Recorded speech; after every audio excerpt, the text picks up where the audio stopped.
The first thing I go through is say, hey, who are you? Who are you designed to be? What type of personality do you have? I call them the gems because if you think about a diamond, it is ugly. It is really ugly. And we have to refine it in order to get to this beautiful gem. Once we start to understand those personality types in ourselves, then I work with people on how to communicate in other people's personality language so that you can be more effective in an interview process, for example. It's all about people is what it is. Same thing with your kids, with your spouse. One of the biggest things I always tell people, first of all, be yourself, of course.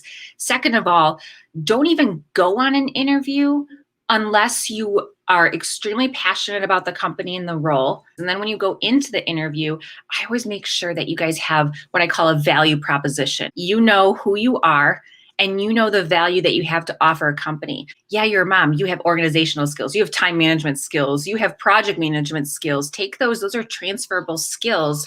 But I always say do your research first. A big thing, too, before you go into interviews is if they're a publicly traded company, listen to their earning calls. They have to report it online, and they're going to tell you what problems they have. So you could just Google in Q4 2020 earnings calls for this company, and it pops up. And then you can speak immediately to that problem as you being the solution.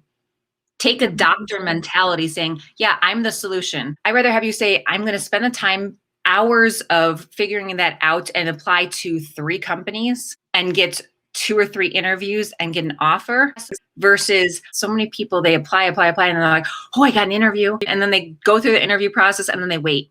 And then most of the time they don't get it or they don't get a call back. And then they're lost because they're like, oh, I wasn't worthy enough to get it. Well, you didn't put the work in the first place. So why would you even expect to have any kind of hope with that?